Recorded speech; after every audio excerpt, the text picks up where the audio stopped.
What's up, guys? Today we're going to be doing another deck profile, and today's profile is going to be on Mystic Mind. This is the more burn-oriented build. I've been testing out some of the other builds, like the Exodia build, the Surprise build, and I just think this one's a lot better, in my opinion.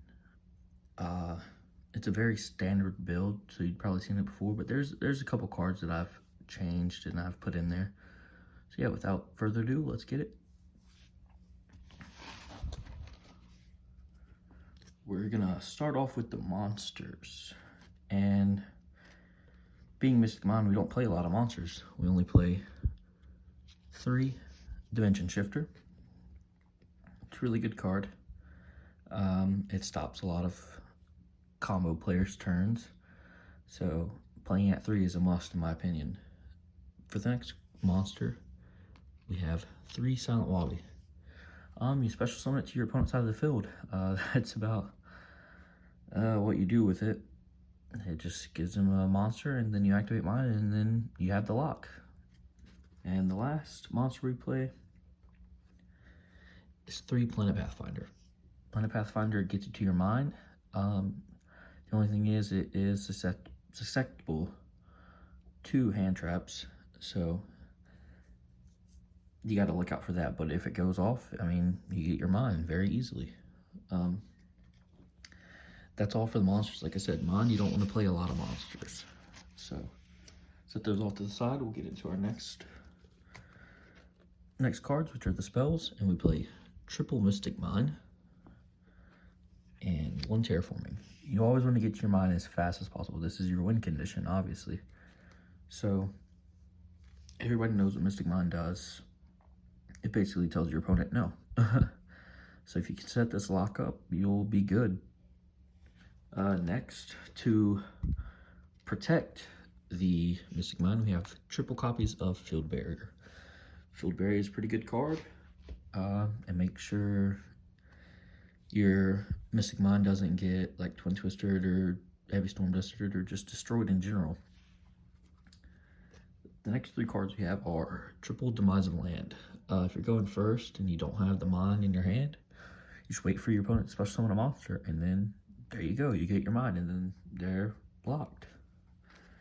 The next 3 cards are triple Goddess Skuld's Oracle. This lets you stack your opponent's deck so you make sure that they don't get to their outs. It's a really good card. Probably one of my favorite in the decks, because if you go first turn, you can get knowledge about your opponent's deck by it, so you can get a 1-up on your opponent and see what they're playing. The next 3 cards we have are triple Pot of Extravagance. It's a really good draw card.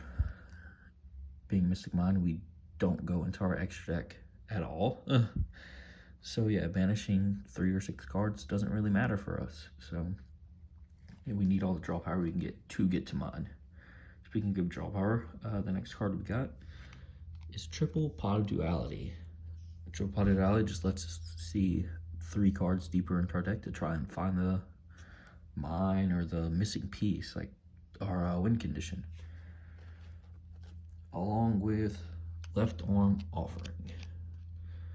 Left Arm Offering is a good card because it gets us our missing piece, you know, if we're missing mine or if we're missing Goddess Skuld's Oracle. You know, once we have those other ones set up, we can activate it and then get the missing piece that we're looking for. The only thing is that we can't set the spell or traps during the turn we activate it. So I mean, if you don't set your cards, then you go to activate this, you're good. And the last 2 cards in the spell lineup are our win conditions, which are Final Countdown and Cauldron of the Old Man. I personally like Cauldron of the Old Man. It takes a lot less time than Final Countdown for your win con, but I mean, either one of them gets the job done, so it's, you know, they're interchangeable. I've seen people play more Cauldron and no Final Countdown at all, but I mean, I just like having the different options, and any of these can be searched by Left Arm, they can be drawn into by Extravagance. It's just really good. So that's it for the spells. Now we're gonna get into the last part of the main deck, which are the traps, and it's not a lot. It's just the triple solemn judgment to say no to your opponent. That literally stops everything. Dark bribe, just in case they play like cosmic cyclones or the twin twisters or dusters or anything like that. And then the last trap card we have is Metaverse, to play on your opponent's turn again. It's just, we'll say summon a monster, you can get mine and basically get them out of whatever they're trying to do.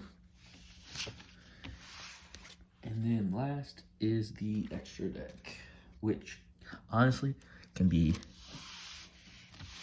any 15 cards that you want them to be. Like, I got a bunch of random cards here that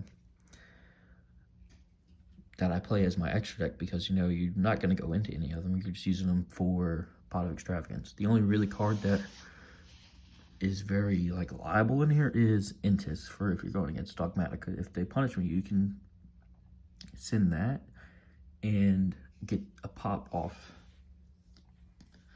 Some other cards I've been testing were in the extra deck were the Cyber Dragon Nova and Invoke Mechaba, because that gives you just another, I guess you say, negate, but then you'd have a monster on your side of the field, so that's why I'm kind of going back and forth about it.